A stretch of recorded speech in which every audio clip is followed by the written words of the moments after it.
বসন প্রসাদান্ত সহজ বলভদ্রেণ পরিণা সুভদ্রা মধ্যস্থ সকল সুর সেবা প্রসরদ জগন্নাথ স্বামী নয়ন পথগামী ভব তুমি জগন্নাথ স্বামী নয়ন পথগামী ভব তুমি জগন্নাথ স্বামী নয়ন পথগামী ভব তুমি।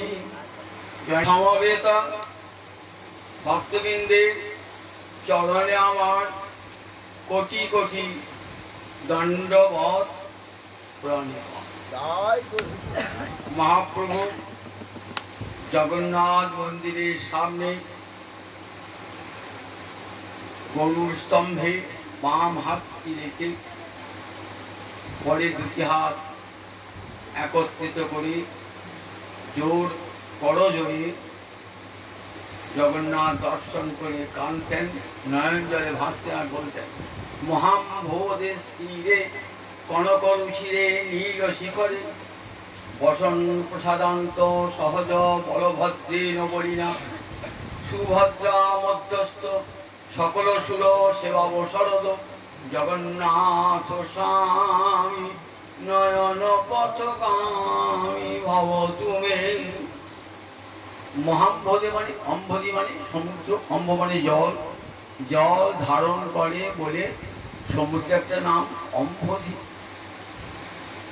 মহাম্ভদের স্ত্রী অম্ভদি শব্দের ষষ্ঠী একবচন হয়েছে অম্ভদি। মহাম্ভদি মানে মহাসাগর, মহাসাগরের তীরে মহাম্ভদের স্ত্রী কনকরুচিরে নীল শিখরে, মহাসাগরের তীরে কনকরুচিরে নীল শিখরে। কনক মানে সোনা, সোনার মতো আভা কার এই নীলগিরি পাহাড়ে নীল শিখরে মহাম্ভদের তীরে কনকরুচিরে নীল শিখরে বসন প্রসাদান্ত। কোথায় রয়েছে? প্রসাদের অর্থাৎ প্রাসাদের, প্রাসাদের মধ্যভাগে মধ্যে রয়েছে বিরাট অট্টালিকা, বিরাট রাজমন্দির, সেই মন্দিরের মাঝে রয়েছেন বসন প্রসাদান। তার সঙ্গে রয়েছে সহজ, তার সহোদর ভ্রাতা বলরামের সঙ্গে, সহজ বলভদ্রেণ পরিণা বলবান বলরামের সঙ্গে। সুভদ্রা মধ্যস্থ, মাঝে কে আছে? দু ভাইয়ের মাঝে আছে সুভদ্রা। সকল সুর সেবা শরদ, সকল দেবতাকে সেবার সুযোগ দিয়েছেন। সকল দেবতা এসে রাত্রিকালে জগন্নাথের সেবা করেন। সুর মানে দেবতা, সকল সুর সেবা শরদ, সকল দেবতাকে সেবার অবসর দান করেছেন।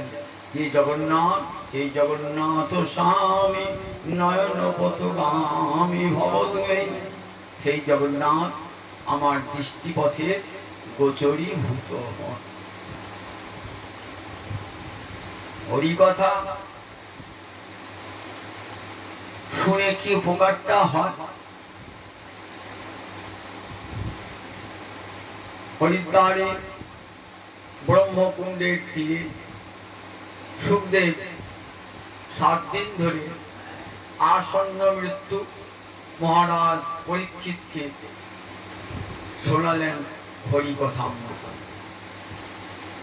শেষে বলছেন, শেষের দিকে বলছেন, মহারাজ সংসার সিন্ধু অতি দুস্তরম উত্তিতীর্ষ নান্য প্লব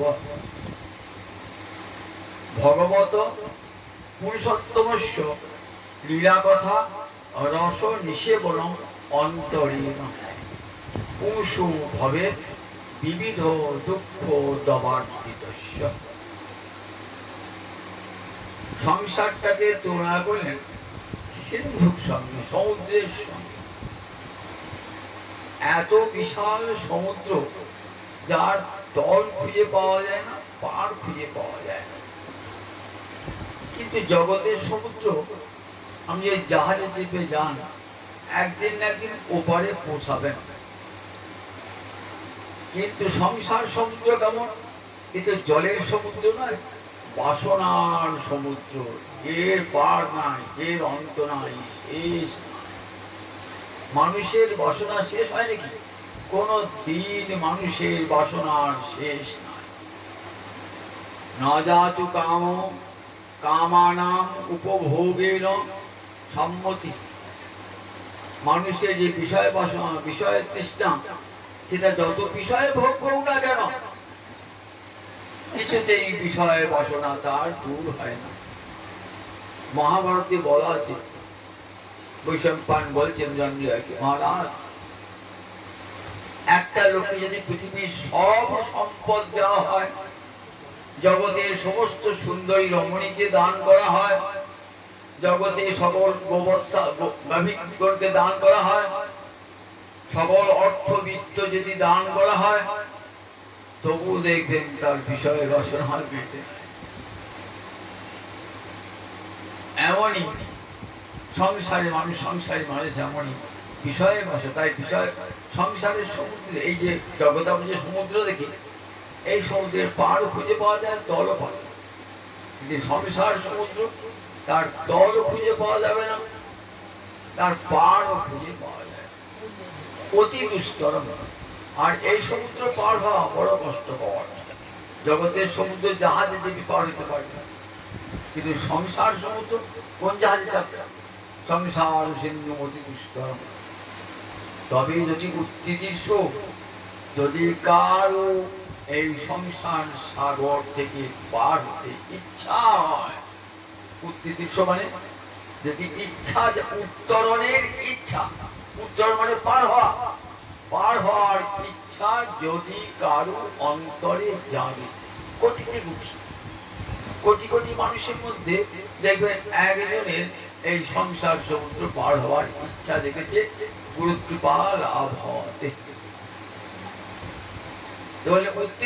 যদি কেউ সংসার সমুদ্র, সংসারটি আমাদের বড় ভালো লাগে, যত দুঃখ পায়, বেদনা পায়, তো বলে সংসারটাই থাকা। সংসার করবার জন্য সবাই হয়, যিনি সংসার না পান তিনি দুঃখ ভুগছেন। সংসারে তাতে আঘাত পেয়ে দুঃখ পাচ্ছেন, তথাপি আবার সেই সংসার। বাবা মায়ের ছেলে মরে গেছে, একমাত্র সন্তান মরে গেছে, কোন দিন সব ভুলে গেছে, আবার নতুন করে সংসার করছে। ঠিক আছে, এমন মহামায়ার মোহনা সব ভুলে দেয়, আবার নতুন করে সংসার বাসনা জাগ্রত হবে। বৈরাগ্য আসে না কোনো মতেই, কৃষ্ণ কথা রুচিও আসে না, বৈরাগ্যও আসে না, সেটা বলে উত্তীর্ষ। এই সংসার সমুদ্র পার হওয়ার ইচ্ছা সবার হৃদয়ে জাগ্রত হয় না। যদি কেউ পার হতে ইচ্ছা করে, যে কি করে সংসার সমুদ্র পার হবে, এই সমুদ্র পার হতে জাহাজ আছে, সংসার সমুদ্র কি করে পার হবো? তারপরে হ্যাঁ, একটা জাহাজ আছে, যে জাহাজে চাপলে পারে এই সংসার সমুদ্র পার হওয়া যায়। সেটা কি না, ভগবত পুরুষোত্তম লীলা কথা রসনী সেবনম অন্তরে। পুরুষোত্তম কাকে বলে? গোবিন্দের একটা নাম পুরুষোত্তম। গোবিন্দ ছাড়া জগতে আর কাউকে কিন্তু পুরুষোত্তম বলা হয় না। ভালো করে কান পেতে শোনাবো, শাস্ত্রে একমাত্র গোবিন্দ কি পুরুষোত্তম বলেছেন। গোবিন্দ পুরুষোত্তম, রামচন্দ্র মর্যাদা পুরুষোত্তম, গোবিন্দ লীলা পুরুষোত্তম, আর গৌর হরি আমার প্রেম পুরুষোত্তম। সবই তো কৃষ্ণ তত্ত্ব। রামচন্দ্র কৃষ্ণ, গৌর হরি ও কৃষ্ণ, আবার তারপরে নন্দনন্দন কৃষ্ণ। তাই কৃষ্ণ ছাড়া কেউ জগৎ আর পুরুষোত্তম নাই। সেই পুরুষোত্তমই আবার এসেছেন কোথায় না, আবার এসেছেন মহামহোদের স্ত্রী মহাসাগরীর তীরে এসেছেন জগন্নাথ পুরুষোত্তম। সেই পুরুষোত্তম লীলা কথা রসনী সেবনম বলে, সেই পুরুষোত্তম গোবিন্দের যে জগতের নাথ, তার কথা শোনা ছাড়া আর দ্বিতীয় কোন পথ নাই, যে পথ দিয়ে এই সংসার সমুদ্র পার হওয়া যায়। যদি কেউ বলেন হ্যাঁ, যোগ পথে গেলে পরে সংসার সমুদ্র পার হওয়া যায়, জ্ঞানের পথে গেলে সংসার সমুদ্র পার হওয়া যায়, নিষ্কাম কর্মের পথে গেলে সংসার সমুদ্র পার হওয়া যায়, কিন্তু সবার জন্য সেটি নয়। অনেক যোগী, অনেক জ্ঞানী এই সংসার সমুদ্র পার হতে গিয়ে ডুবে পড়ে, ডুবে যান। তাদের নৌকাটা টলমল টলমল করে, শক্তপোক্ত নৌকা নয়, ভেঙে যাবে, আঘাত পেয়ে ঝড়ে উড়ে যাবে। কিন্তু জ্ঞান যোগ নিষ্কাম কর্ম এই নৌকাগুলো সংসার সমুদ্র পার হওয়ার পক্ষে যথেষ্ট নয়, যে কোনো মুহূর্তে যাত্রীকে ডুবিয়ে দেবে। আবার যদি কোনো ভাগ্যবান হয়, কোটিতে একজন হয়তো পার হলেন যোগের মাধ্যমে, জ্ঞানের মাধ্যমে, নিষ্কাম কর্মের মাধ্যমে। এই যে কোটি কোটি লোক অগণিত জীব, তারা সংসার সমুদ্রে পার হবে কি করে? তাদের জ্ঞান নাই, যোগ নাই, পার হবে কি করে? বলেন তাদের বলে বসে বসে হরি কথা শোনো, হরি কথা আসলে কানটি পেতে দাও, আর কিচ্ছু করতে হবে না, জ্ঞান যোগ তপস্যা কিচ্ছু করতে হবে না, হরি কথার আসলে কানটি পেতে দাও, সংসার সমুদ্র অনায়াসে পার যাবে। দেখো অন্তর মানে বিনা সারা ভগবত পুরুষোত্তমস্য লীলা কথা রস নিষেবন। তাই লীলা কথা আস্বাদন করুন, নিষেবন করুন। নিষেবন হয় আপনি যখন অন্ন খান, রুচি করে খান, তো অন্যের সঙ্গে ব্যঞ্জন রুচি করে খাচ্ছেন, তবে আপনার শরীরে সেটা রস রক্তে পরিণত হবে। যদি অখাদ্য কুখাদ্য খান, তাহলে তো শরীরের সাথে লাগবে না। যে খাবারটি রুচি করে পরম পরিতৃপ্তির সঙ্গে খেলেন, দেখবেন সেইটা আপনার শরীরে রস রক্তে পরিণত হয়েছে। একেবারে নিষেবন।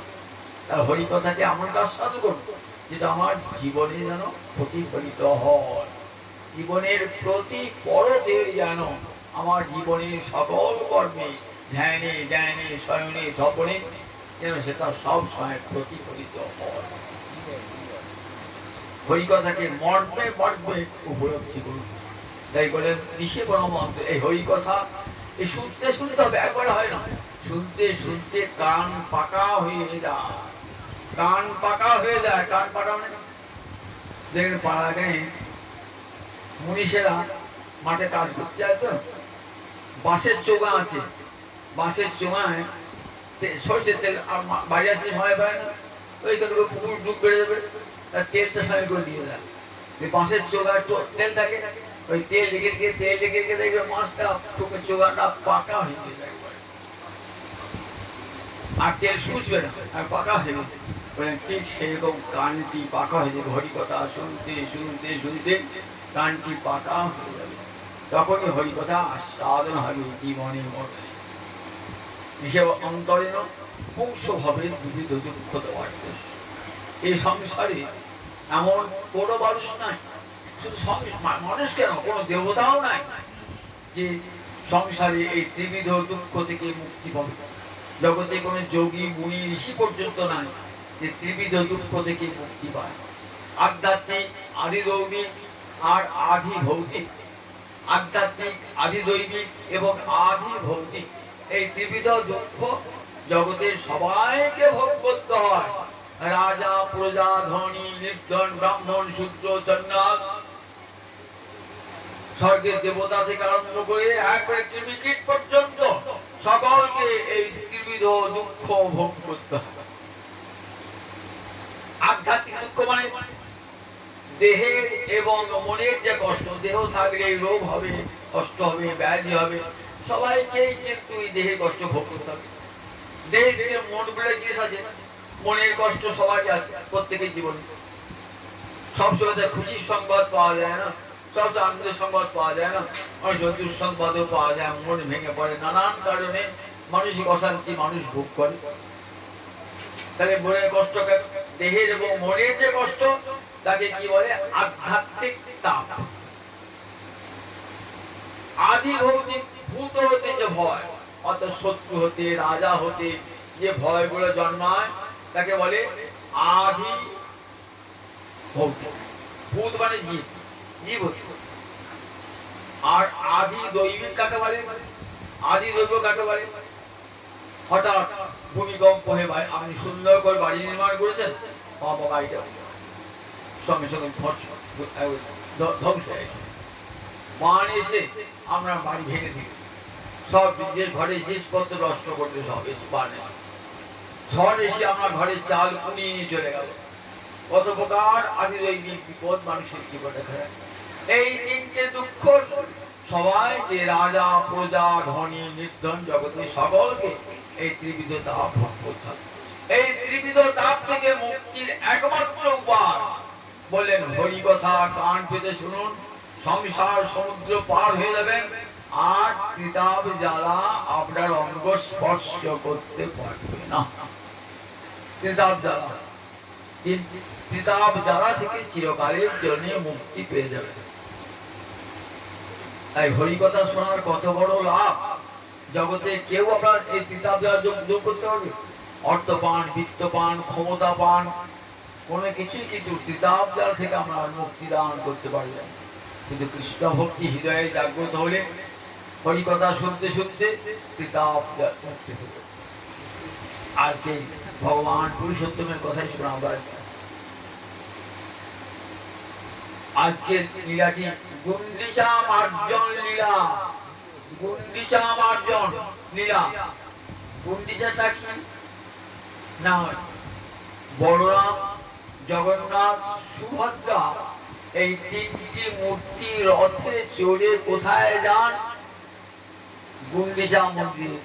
মূল মন্দির থেকে প্রায় 1 ক্রোশ উত্তরে সেখানে গুন্ডিচা মানে ইন্দ্রদ্যুম্ন রাজার মহিষীর নাম ছিল গুন্ডিচা। তার মায়ের যশোদা মায়ের মতো বাৎসল্য ছিল। তাই গুন্ডে ভাই গোবিন্দ মাসি বাড়ি যাচ্ছেন, জগন্নাথ মাসি বাড়ি যাচ্ছেন। মাসি বাড়ি মানে ওই গুন্ডিচার মন্দির যাবে। জগন্নাথের মূল মন্দিরটি যেন দ্বারকা, আর ওই গুন্ডিচা মন্দির যেন বৃন্দাবন। এখানে যেমন নীলাচল পর্বত আছে, ওখানে আছে সুন্দরাচল পর্বত। এখানে কেমন, এখানে শহর তো পুরী শহর, সেখানে কত কত কত গাড়ি ঘোড়া, কত রাজা লোক, কত পুলিশ রয়েছে। আর যেখানে যাবেন ভগবান সেখানে কিছুই নাই, একবারে গ্রাম্য পরিবেশ। ঠিক বৃন্দাবনের মতন পরিবেশ, কত বন, কত ফুল ফলের বাগান, কত পাখি সেখানে সব নৃত্য করে বেড়াচ্ছে। ভগবান কোথায় যাবেন আজকে? মনে বড় সাধ জেগেছে যে বৃন্দাবনে যাব। রয়েছেন দ্বারকায়, তো মন পড়ে আছে বৃন্দাবনে। গিয়েছেন মথুরায় কংস ধ্বংসের পর, চলে গেছেন দ্বারকায়। সমুদ্রের মধ্যে বিশাল দেশ দ্বারকা, সেই দ্বারকায় রয়েছেন, কিন্তু মনের মধ্যে কেবল বৃন্দাবনের চিন্তা। বৃন্দাবন যেন ছাড়তে পারে না। ঘুমাতে ঘুমাতে রাধে রাধে বলে কেঁদে ওঠেন। কখনো সত্যভামাকে সত্যভামা বলতে গিয়ে রাধে বলে ফেলেন, কখনো কখনো রুক্মিণীকে চন্দ্রাবলী বলে ফেলেন। দ্বারকায় 16,108 মহিষী, তারা সবাই কিন্তু রাজকন্যা, এসে লোক নয়, রাজকন্যা। আর ব্রজে আছে সব তো গোয়ালিনী, শতকোটি গোয়ালিনী। দেখো সেই গোয়ালিনীদের আমার গোবিন্দ এত পছন্দ যে রাজমহিষীদের, রাজকন্যাদের কাছে থেকেও অন্তরে আনন্দ হচ্ছে না। বৃন্দাবন যাবার জন্য মনটা পড়ে আছে, কতক্ষণে বৃন্দাবন যাব, কতক্ষণে বৃন্দাবন যাব। কিন্তু দ্বারকার মহিষা যেতে দেবেন নাকি? দ্বারকার লক্ষ্মীরা যেতে দেবেন বৃন্দাবনে? ভাবছেন কৃষ্ণ যদি একবার বৃন্দাবনে যায় তাহলে আর তো ফিরে আসবে না। এত বৃন্দাবনে এত আকর্ষণ, বৃন্দাবন থেকে ফিরে আসবেন না, তাই তার যেতে দেবেন না। জ্যৈষ্ঠ পূর্ণিমায় স্নান যাত্রা হয়। ইন্দ্রদ্যুম্ন রাজাকে, যে ইন্দ্রদ্যুম্ন রাজা জগন্নাথের প্রতিষ্ঠা করেছিলেন, সেই ইন্দ্রদ্যুম্ন রাজাকে স্বপ্নাদেশ দেন জগন্নাথ যে জ্যৈষ্ঠ পূর্ণিমায় আমার জন্ম, ওই দিন স্নান বেদিতে বসে আমার স্নান হয়। জ্যৈষ্ঠ পূর্ণিমার পর স্নান হয়। স্নানের পর একটি ঘরে জগন্নাথ বলরাম সুভদ্রাকে দ্বারুদ্ধ করে দেওয়া হয়। জগন্নাথের পান্ডারা কি বলেন? জগন্নাথের পান্ডারা বলেন জগন্নাথের জ্বর হয়েছে। জ্বর হয় না, জগন্নাথ আবার জ্বর হয়, তারপরে অঙ্গরাগ হচ্ছে, জগন্নাথ বলরাম সুভদ্রা অঙ্গরাগ হচ্ছে, ওই সময় দেখা হবে না, ওকে বলো অনবসর কাল, 15 দিন অনবসর কাল।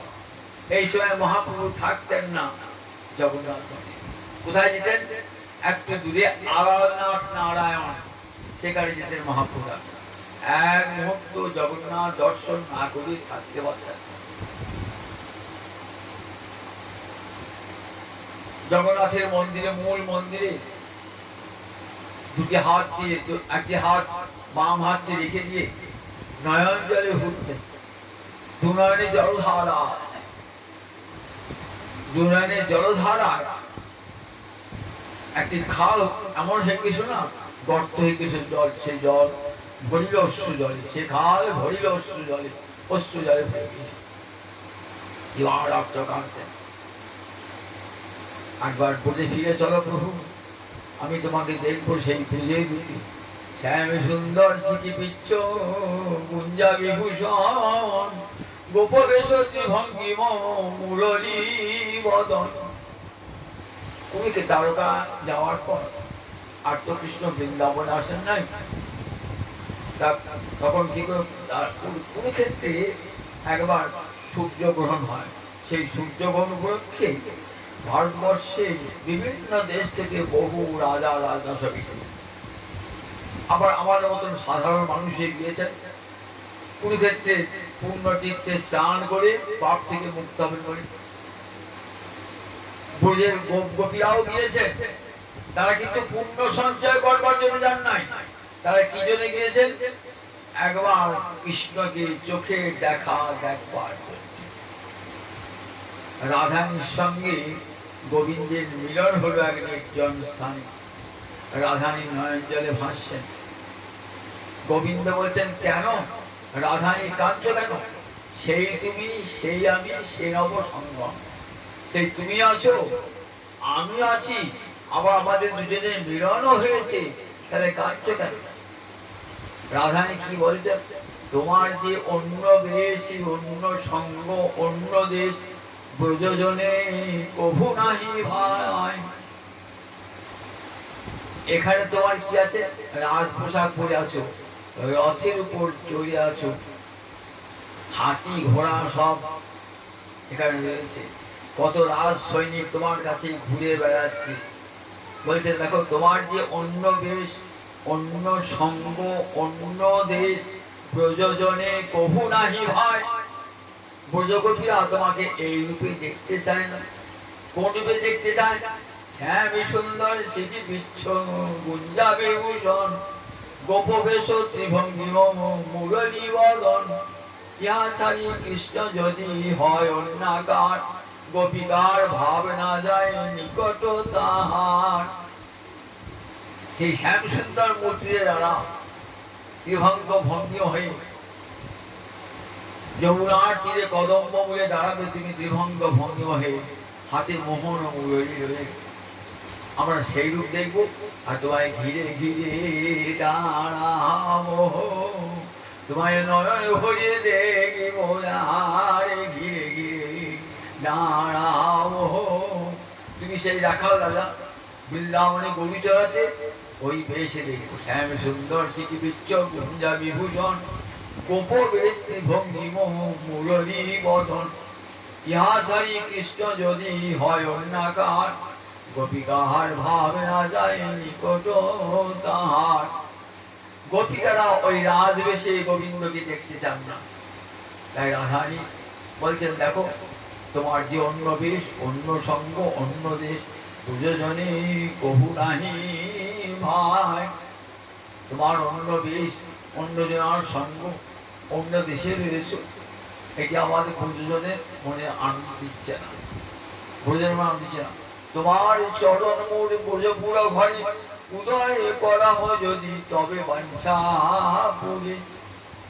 একবার ব্রজে ফিরে চলো হে, ওহে ব্রজের প্রাণ, ব্রজের জীবন। একবার ব্রজে ফিরে চলো হে, ওহে ব্রজের প্রাণ, ব্রজের জীবন। একবার বুঝে ফিরে চলো হে নয়ন জলে রাধানি হাস। গোবিন্দেরও নয়নে জল, দুনানে জলধারা, জলচক্ষু জলের ধারায় কুরুক্ষেত্রের মাটি অভিষিক্ত হয়ে গেল। গোবিন্দ কি বললেন? বলেন দেখো, যাদবের বিপক্ষ যত দুষ্ট কংস পক্ষ, তাহা আমি কইনু সব ক্ষয়। আছে 2-4 জন, তারে মারি বৃন্দাবন, জানিবে তুমি আসিব নিশ্চয়। শোনো, যাদবের বিপক্ষ যত দুষ্ট কংস পক্ষ আছে না, সব আমি ধ্বংস করেছি। আর 2-4 জন আছে, তাদেরকে ধ্বংস করে আমি আবার বৃন্দাবনে যাব, তুমি নিশ্চিত থাকো রাধা। মুঠের বাবার সময় কি বলে গেছেন? যখন গোপিয়া কাঁদছেন, গোপিয়া অক্রুরকে বলছেন, অক্রুর যদি রথ চালাতে হয় তাহলে আমাদের বুকের উপর দিয়ে রথটা চালিয়ে নিয়ে যাও, বুকের উপর দিয়ে রথটা চালিয়ে নিয়ে যাও। রথের চাকার নিচে শুয়ে পড়েছে, বহু কষ্টে গোপীগণকে সরিয়েছে। কৃষ্ণ বলে গেলেন, অহম আয়াসে, আমি আবার ফিরে আসবো, আবার ফিরে আসবো। কিন্তু কালী বলি কালা গেল মধুপুরে, সেকালে কত বাকি। আমার যৌবন সাগরে সইতেছে ভাটা, তাহারি কেমনে রাখি। কালী বলে কালা গেল মধুপুরে, সেকালে কত বাকি। যৌবন সায়রে সইতেছে ভাটা, তাহারি মনে রাখি। এই যৌবন নিয়ে তো আর সেবা করতে চেয়েছিলাম, যৌবনে ভাটা আসছে, কেমন তো তার সেবা করব? নারীর যৌবন জোয়ারের জল, ফিরে না ফিরবে আর। নারীর যৌবন জোয়ারের জলের মতো, একবার যদি যায় আর ফিরে আসে না। তাই চলো ফিরে চলো। গোবিন্দ বলেন যাব। এই যে আশা দিয়েছেন না, সেই ভাব দিয়ে পুজোরূপীরা ফিরে গেছেন যে কৃষ্ণ হয়তো আসবেন। গোবিন্দ বলেছেন না, তোমাদের যে ভক্তি আমাকে একদিন তোমাদের কাছে টেনে নিয়ে যাবে। মহাপ্রভু আমার রাধা ভাবে আবিষ্ট, তো রাধা ভাবে আবিষ্ট আছে, ভাবছেন কৃষ্ণ আসবেন, আবার কৃষ্ণ বৃন্দাবনে আসবেন।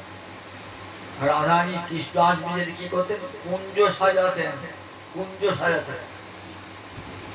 গোবিন্দ ইঙ্গিত করছেন আজ কোন কুঞ্জে মিলন হবে, মাথার চুল দেখি বলতেন কেশবী কুঞ্জে মিলন হবে। এরকম সব নিয়েছে কোন কুঞ্জে মিলন হবে। সখীরা সব জানতো রাধা মাধবের মিলন কোন কুঞ্জে মিলন হবে। সংকেত কুঞ্জ না নিকুঞ্জবন, কোথায় হবে মিলন, না গোবর্ধনে, সেগুলো জানতেন তো।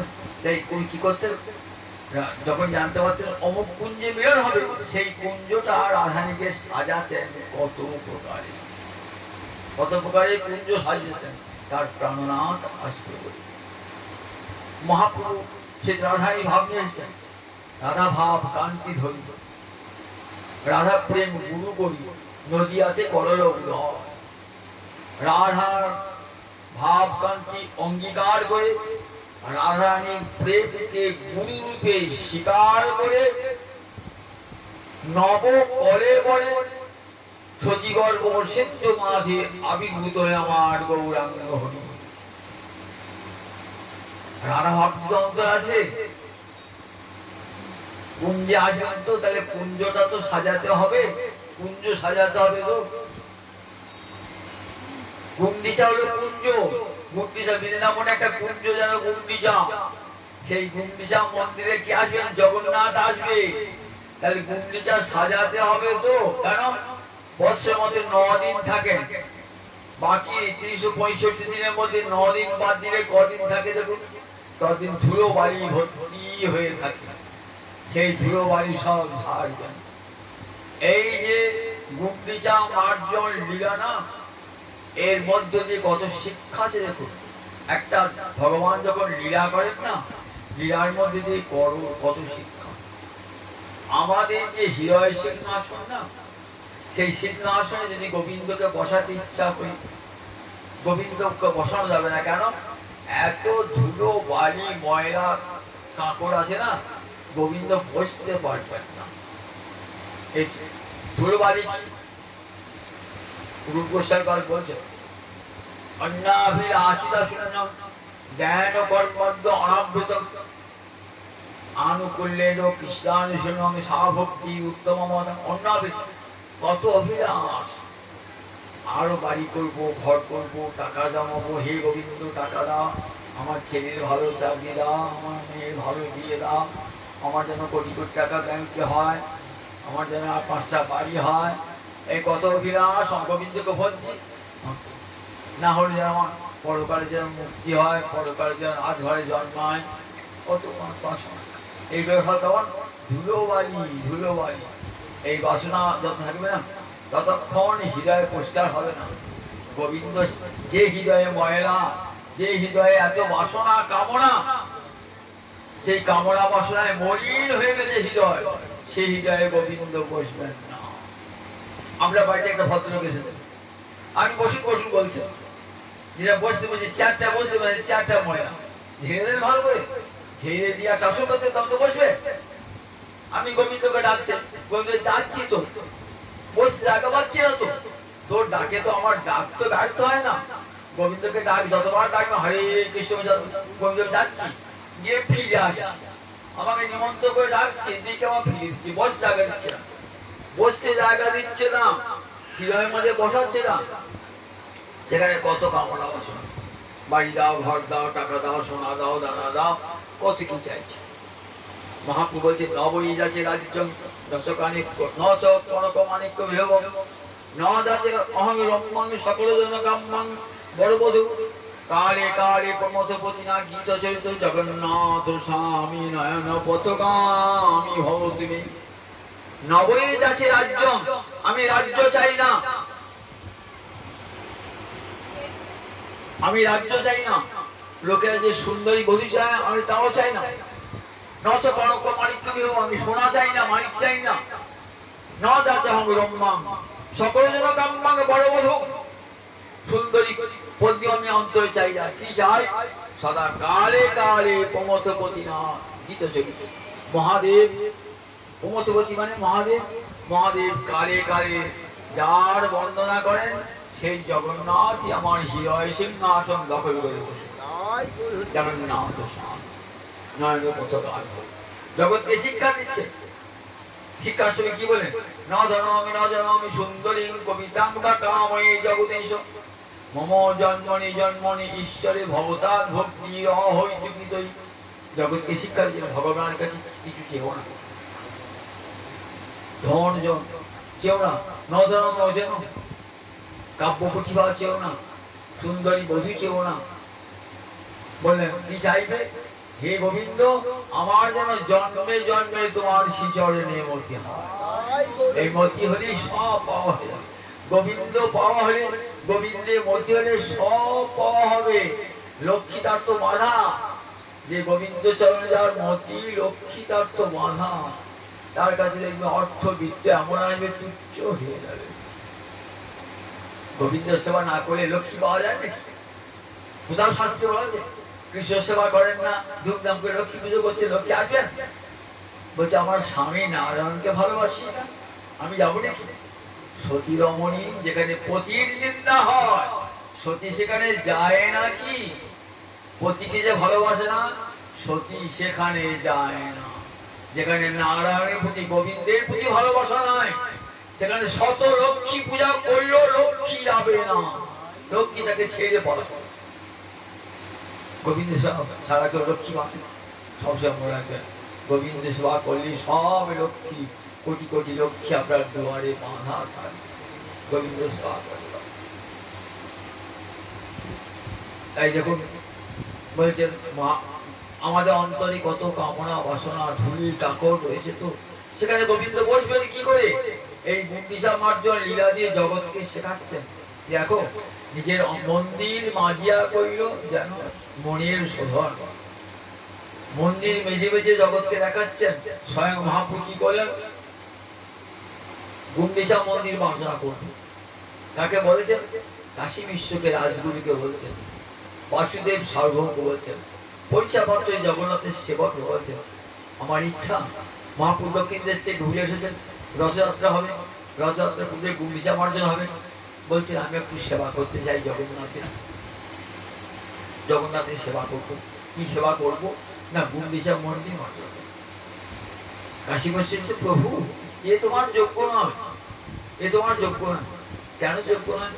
দেখো যারা দাস তারা কি করে, দাসেরা কি করে? তার প্রভুদের সেবা করে। আমি তো দাস, নিত্যকালে কৃষ্ণ দাস। আমি ব্রাহ্মণ নই, ক্ষত্রিয় নই, বৈশ্য নই, শূদ্র নই। আমি গোপীভট্টু চরণ কমলে দাস ও দাসানুদাস। আমি গোপীনাথ গোবিন্দের চরণ কমলে দাসানুদাস। ভগবান হয়ে জগৎকে শিক্ষা দিচ্ছেন, সব অভিমান ছেড়ে মনে মনে ভাবুন আমি কৃষ্ণ দাস, আমি কৃষ্ণ দাসানুদাস। আমি ব্রাহ্মণ, আমি উকিল, আমি ডাক্তার, আমি হাকিম, এ কথা কখনো মনে ভাববেন না। অহংকারী, অভিমানী, ভক্তিহীন তার হৃদয়ে কৃষ্ণ কখনো যান না।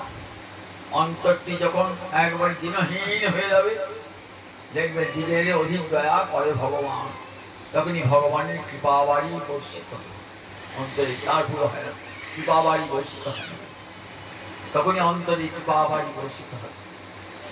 দেখো অভিমানী ভক্তিহীন জগৎ আছে সেই দিক, যার অন্তর্ভিমান, যে অহংকারী বলেন, তার হৃদয়ে কৃষ্ণ ভক্তি কখনো যায় না। সব অহংকার দূর করে ভাববেন আমি কৃষ্ণ দাসানুদাস, এই মনে ভাববেন। তাই মহাপ্রভু আমি সেবা করব। সেবা করতে গেলে কি করতে হয়? গুরু বৈষ্ণবের আদেশ দিতে হয়। সবার কৃষ্ণ সেবার অধিকার থাকে না, আমাদের কারো কৃষ্ণ সেবা অধিকার নাই। দেখেন না, যখন গোবিন্দ সেবা করতে যাবেন, সেবা করে কি করতে হয়? গুরুদেবের আজ্ঞা নিয়ে কৃষ্ণ সেবা করুন। হে গুরুদেব আজ্ঞা করুন, আমি কৃষ্ণ সেবা করব। গুরু আজ্ঞা নিয়ে তবে কৃষ্ণ সেবা করব। মহাপুরুষ প্রতিটি ক্রীড়ার মধ্যে কেমন শিক্ষা। বললেন বেশ প্রভু, তোমার যখন ইচ্ছা হয়েছে, তুমি স্বতন্ত্র ঈশ্বর, তুমি করো গুন্ডিচা মন্দির মার্জন করো। তাহলে কি যায়? 100 ঝাঁটা চাই আর 100 ঘর চাই, জল আনবার জন্য 100 ঘর চাই। এই যে রাজা, রাজা শুনেছেন তো, রাজাকে কৃপা করেন নাই মহাপ্রভু, অনেক পরে কৃপা জগৎকে দেখাচ্ছেন। বিষয়ের অন্ন খাইলে মলিন হয় মন, মলিন চিত্তেতে কৃষ্ণ না হয় স্মরণ। বিষয়ের কাছে যেও না, ধনী ব্যক্তির কাছে যেও না, ওরা কৃষ্ণ ভজে না। ওদের কাছে গেলে তোমার চিত্ত মলিন হয়ে যাবে, আর সেই মলিন চিত্তে কৃষ্ণ সেবা হবে না। তার অন্ন খেও না, অন্ন খেলে কি হবে? মনটা মলিন হয়ে যাবে। বিষয়ী অন্ন খেও না, বিষয়ী অন্নের কি থাকে? অহংকার থাকে, যে আমি খুব ভালো মন্দ খাওয়াচ্ছি, এই অহংকারটা থাকে। তো সেই জন্য বলেন বিষয় গৃহে অন্ন খেও না। বিষয়ের অন্ন খেলে কি হবে? তোমার মনটাও মলিন হয়ে যাবে, মনটা পরে কৃপা করবে। ইন্দ্রদম্ন রাজা কিন্তু সেরকম, আমাদের প্রতাপরুদ্র কিন্তু সেরকম নন। ইন্দ্রদম্ন রাজাই তো প্রতাপরুদ্র হয়ে এসেছেন। প্রতাপরুদ্র কিন্তু হরিভক্তি করেন, যুগ যুগ ধরে কৃষ্ণ ভক্ত, তথাপি জগৎকে শিক্ষা দান করবার জন্য রাজার জন্য প্রাণ দিতে চেয়েছেন। সেই প্রতাপরুদ্র 100 ঝাঁটা 100 ঘর এমন পেয়েছে। মহাপুরুষ হয়েছে সঙ্গে সব পরিকল্পনকে সঙ্গে। ভাবটি কেমন? ভাবটি কেমন? রাধারানীর ভাব। রাধারানী যখন যেতেন পুজোর কাকে নিতেন? ললিতা বিশা, এক পাশে ললিতা আর এক পাশে বিশাখা, বর্ষাতে কোটি কোটি সখী। কি বলে গান গা দিয়েছেন? বলছেন দেখো, চলো কুঞ্জ সাজাই দিয়া, কাল আসবে আমার প্রাণে বধুয়া। চলো কুঞ্জ সাজাই দিয়া, আমার প্রাণে আসবে আমার প্রাণে বধুয়া। আমি নিশা শেষে দেখেছি এক স্বপন, কাল আসবে আমার ব্রজের জীবন। ভোরের শব্দ সত্যি হয়। আমি নিঃশ্বাসের স্বপ্ন দেখেছি ব্রজের জীবন আসবে। দেখ জল ললিতা, ললিতা বিশাখার গলে ধরে গলা ধরে হাতে সম্মার্জনী হাতে সম্মার্জনী নিয়ে মৃৎকুম্ভ কাকে কই সম্মার্জনী করে ধই চলে যেন আমার গৌরী কিশোরী। আজ গৌর হয়ে যাও রাধা ভাবে, চললেন আমার গৌরী কিশোরী মৃৎকুম্ভ কাকে কই সম্মার্জনী করে ধই যেন চলেছেন আমার রাই কিশোরী। ললিতা বিশাখার কণ্ঠ ধরি চলেছেন আমার রাই কিশোরী। মৃৎকুম্ভ কাকে করি সম্মার্জনী করে ধরি চলেছেন আমার রাই কিশোরী। অন্তরখানি ভাবে কত কত যাচ্ছে, কতখানি আদরের সঙ্গে যাচ্ছে। কোটি কোটি পরিকর চলো আজ কুঞ্জ সাজাবো, কুঞ্জ সাজাবো। কুঞ্জের কাছে এক করে দূরে গুঞ্জা মন্দির, সেই গুঞ্জা মন্দিরে কত ধুলো কত বালি। মহাপ্রভু স্বয়ং কিন্তু আদেশ দিচ্ছেন না, মহাপ্রভুর আজ্ঞা শুনি যত করি কর গুন্ডিচা আমার জন করে আনন্দ অন্তর। মহাপ্রভুর আদেশ শুনে সব বললেন যে যত বাড়ি জোয়ার করতে পারবে, ঝাঁট দিয়ে করতে পারবে না, তাকে তত বেশি পিঠাপনা খাওয়া। গুন্ডিচা মূল মন্দির, নাট মন্দির, জগমোহন অর্থাৎ নাট মন্দির, আর মূল মন্দিরের মাঝখানটা হলো জগমোহন। তারপরে ভোগ মন্দির, নৃসিংহদেবের মন্দির, সব ঝাড়ছে, ধুলো ঝাড়ছে। যেখানে যত ধুলো ধুলো ঝেড়ে যাচ্ছে, বলে দেখি কার কতখানি ধুলো বাড়ি হয়েছে। আঁচলে করে সব ধুলো নিচ্ছে, সবার ধুলো বাড়ি না কথা। মহাপ্রভুর ধুলো বাড়ি সবচেয়ে বেশি হয়েছে, ফেলে যাচ্ছে না, একবার পরিষ্কার করেছে না আবার পরিষ্কার, দুবার তিনবার, একটু যেন ধুলো বাড়ি না থাকে। জল নিয়ে এসো, পাশে ইন্দ্রদুম্ন সরোবর, যেখান থেকে জল আনছেন ঘটি করে, সব জল আনছেন পরিকরেরা। কৃষ্ণ কৃষ্ণ কৃষ্ণ কৃষ্ণ কৃষ্ণ কৃষ্ণ কৃষ্ণ কৃষ্ণ কৃষ্ণ কৃষ্ণ কৃষ্ণ কৃষ্ণ কৃষ্ণ কৃষ্ণ এই বলতে বলতে সব পরিকরেরা ইন্দ্রদুম্ন সরোবর থেকে জল আনছেন ঘাটে করে। সবাই জল খাচ্ছেন একবারে। ওই গুন্ডিচার দেওয়ালের ভিতটা ছাদ সব, আর সিংহাসনটা রত্নবেদী, সেটা মহাপ্রভু নিজে পরিষ্কার করছে, নিজের বসনাঞ্চল দিয়ে পরিষ্কার করছে, মেজে মেজে মেজে মেজে যত ধুলো বালি কোনা ছিল তো আবার জল ঢেলতে পরিষ্কার করছে। লক্ষ্য রেখেছেন সবাই ঠিক করে কাজ পরিষ্কার করছে কিনা দেখছে সবাই। জল আনতে না একটা ভক্ত কি করেছে, মহাপ্রভুর চরণে জল ঢেলে সেই জলটা পান করছে। মহাপ্রভু সর্বদামোদরকে বলছে দেখো তোমার গৌরিয়ার ব্যবহার দেখো, ভগবানের মন্দিরে কারু পা ধোয়াতে আছে, ভগবানের মন্দিরে কারু পা ধোয়াতে নেই।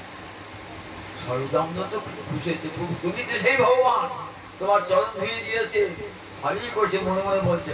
কিন্তু মহাপ্রভুকে সন্তুষ্ট করার জন্য তাকে কি করেন, তাকে একটু ধাক্কা দিয়ে যা তুই এত পাপ করেছি, দেখো আমার কি গতি হবে। মহাপ্রভু বলছে ভগবানের মন্দিরে আমাকে পা ধোয়া। জগৎকে শিক্ষা দিচ্ছেন কখনো ভগবানের মন্দিরে গিয়ে নিজের পায়ের জল যেন ভগবানের মন্দিরে। জগৎকে কত শিক্ষা দেবার আছে, প্রতিটি লীলার মধ্যে যে কেমন শিক্ষা দিচ্ছেন। যখনই গোবিন্দ সেবা করবেন, গুরুর আদেশ, মহাজনের আদেশ, বৈষ্ণবের আদেশ গ্রহণ করে যান, বিনীত ভাবে সেবা করুন।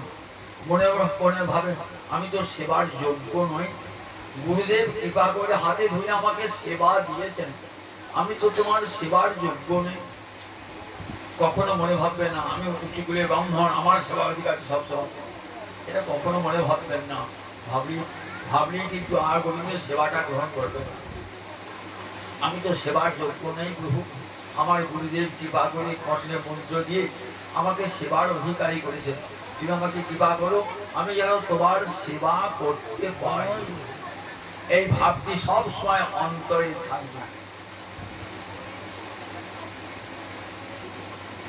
সমস্ত মন্দির পরিষ্কার করার পর এইবার কি করবেন, এইবার নিত্যম হরে কৃষ্ণ কৃষ্ণ কৃষ্ণ হরে হরে, হরে রাম রাম রাম হরে হরে, কৃষ্ণ কেশব কৃষ্ণ কেশব পাহি মাং, রাম রাঘব রাম রাঘব লক্ষ্মণ, কৃষ্ণ কেশব পাহি মাং, রাম রাঘব লক্ষ্মণ। মহাপুর নৃত্য করছেন, আর সেই তালে তালে একবারে মহাপুর যত যত পরিকর সব নৃত্য করছে। বিদায় চান আমার প্রেমে পাগল ঠাকুর নৃত্য করেছে। অদ্বৈত প্রভু এত বৃদ্ধ হয়েছে, কত বড় বড় মহাপুরুষে তিনিও নৃত্য করছেন। পণ্ডিত মানুষ কোনদিন নৃত্য করেন নাই, আজ তার নৃত্য দেখে সবাই দেখছেন। এত বড় বেদজ্ঞ পণ্ডিত তিনি আজ কৃষ্ণ প্রেমে নৃত্য করছেন, মহাপুরুষ নৃত্য করছেন। আর অদ্বৈত প্রভু একটি ছোট ছেলে গোপাল তার নাম, সেও নৃত্য করছে। 5 বছরের ছেলে গোপাল নৃত্য করতে করতে এখন মুচতে হয়ে পড়েছে। অদ্বৈত প্রভু কাঁদছেন, আমার গোপাল পড়ে গেল। দেখছেন নৃসিংহ মন্ত্র পর্যন্ত জ্ঞান ফিরছে না, তো নৃসিংহ মন্ত্র কারণ পর্যন্ত জ্ঞান ফিরছে না।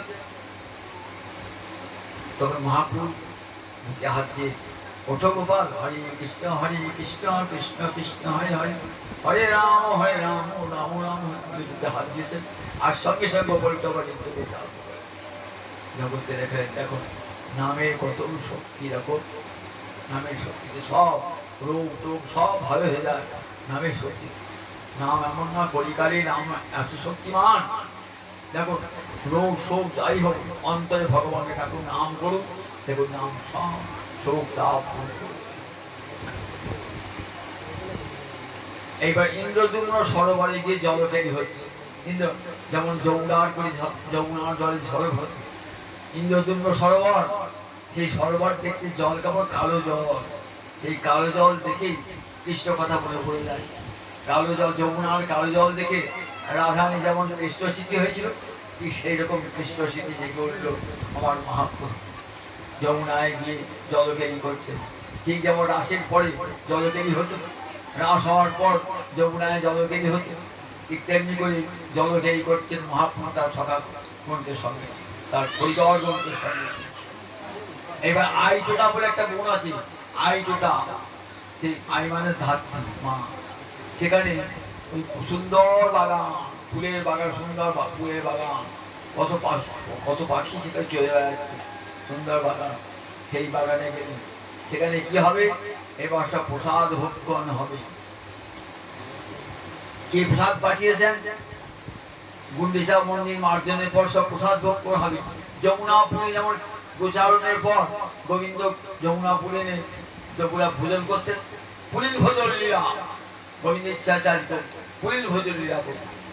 বাণীনা পাঠিয়েছেন প্রচুর গোপীনাথ পট্টনায়ক, এরা পাঠিয়েছেন জগন্নাথের প্রসাদ। 500 মতো লোকের খাওয়া হবে, সব পরিকল্পনা খাওয়াবেন। কত প্রচুর জগন্নাথের প্রসাদ, পানা পিঠা কত প্রকার সুখাদ্য হয়েছে।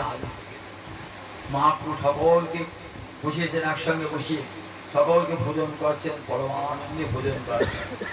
মহাপ্রভু খেয়ে না বসে কেউ বসবে না, তো মহাপ্রভু বসিয়েছেন। মহাপ্রভু এসে মহাপ্রভু খাচ্ছেন, কম কম করে খাচ্ছেন। তখন এসে জগদানন্দ, যিনি সত্যভামা ছিলেন, জগদানন্দ এসে বেশি বেশি করে দিয়ে যাচ্ছে। যদি না খান তাহলে কি হবে? সত্যভামার মান ছিল তো, সত্যভামা একবার দিয়েছেন, সত্যভামা যা দিয়েছেন না, খান না বলে সত্যভামার মান হয়েছিল। ঠিক জগদানন্দ পুরী ধামে না মহাপ্রভুকে জোর করে খাওয়াতেন। যদি মহাপ্রভু না খেতেন না, তাহলে জগদানন্দের বড় আঘাত। একবার তেল নিয়ে গেছেন পুরী থেকে, নবদ্বীপ থেকে, গৌড় দেশ থেকে তেল নিয়ে গেছে। যে মহাপ্রভু থাকেন গরমের দেশে থাকেন, ঠান্ডা তেল নিয়ে গেছেন। বললেন এই তেল প্রদীপ জ্বালাও, জগন্নাথের মন্দিরে প্রদীপ জ্বালাও। তখন শুনেছেন কথা, তো শুনে এত রাগ, এত রাগ জগদানন্দে ওই তেলের ভাঁড় ছুঁড়ে ফেলে দেয়, ছুঁড়ে ফেলে যে দরজা বন্ধ করে। 3 দিন আর দরজা খোলে নাই। তারপর মহাপ্রভু বলছেন, জগদানন্দ আমাকে খেতে দেবে না? জগদানন্দ আর থাকতে পারে মহাপ্রভু, আর থাকতে পারে জগদানন্দ। জগদানন্দ এসে আবার মহাপ্রভুকে ভোজন করে, ঠিক সত্যভামার মতন এই ভয়ে ভয়ে মহাপ্রভু খেতে না বললো, যেহেতু দিয়েছেন জগদানন্দ জোর করে খাচ্ছে। আবার স্বরূপ দামোদর, তিনি বিশাখা সখী, স্বরূপ দামোদর এসে কি করেছেন? স্বরূপ দামোদর এসে, প্রভু এই ভালো মিষ্টি খেতে হবে, এখানে ভালো মিষ্টি খাওয়াচ্ছেন। এমনি করে ভোজন লীলা শেষ হলো। ভোজন লীলা শেষ হওয়ার পর মহাপ্রভু হয়ে গেছে, মহাপ্রভু ভোজন লীলা শেষ হলো। এইবার মহাপ্রভু নিচা মন্দির আবার ফিরে গেলেন। জগন্নাথ যখন আসবেন না রথে চলে, মহাপ্রভু নৃত্য করতে করতে এই জগন্নাথ মন্দিরে আসবেন। চলে গেলেন সমস্ত ভক্ত সঙ্গে নিয়ে। জগৎকে শেখালেন এই নিচা মার্জল লীলাতে। দেখো, যদি গোবিন্দকে হৃদয় সিংহাসনে বসাতে হয়, সমস্ত ময়লা ধুলো বাড়ি দূর করো, আর দিনহীন ভাবে গোবিন্দের সেবা করো, অন্তরটি কেমন করো, দিনহীন ভাবে দৃঢ়তার অন্তরে, আর অন্তরের সমস্ত ময়লা পরিষ্কার করো। বসনা বিষয় ছাড়িয়া কবে শুদ্ধ হবে মন, কবে হামের অবশ্যই মধুর বৃন্দাবন। মনটাকে বৃন্দাবন করে ফেলান। কৃষ্ণ বৃন্দাবন সে কোথাও যায় না। রাধান বলছেন না, অন্যের হৃদয় মন আমার মনে বৃন্দাবন, মনে বনে এক করি মানে, তাহা তোমার পদদ্বয় করা হয় যদি উদয়, তবে তোমার পূর্ণ কৃপা মানে। আমার মন বৃন্দাবনের সমান, মনটিকে বৃন্দাবনের মতো করে তুলুন, যেন সেখানে সে গোবিন্দ সে করতে পারে। এই গুঞ্জা মার্জ লীলায় এই শিক্ষাটি দিলেন জগৎবাসীকে আমার মহাপ্রভু। কত শিক্ষা আমার মহাপ্রভু লীলার মধ্যে দিয়ে, গোবিন্দ লীলার মধ্যে যেমন শিক্ষা পাই, গুঞ্জা মার্জ লীলার মধ্যে দিয়ে এই শিক্ষায় আমাদের দিয়ে গেলেন মহাপ্রভু। হৃদয়টিকে পরিষ্কার করো, তবে তোমার হৃদয়ের মাঝে কৃষ্ণ এসে বলবে জয় জয় জয় জয় জয়।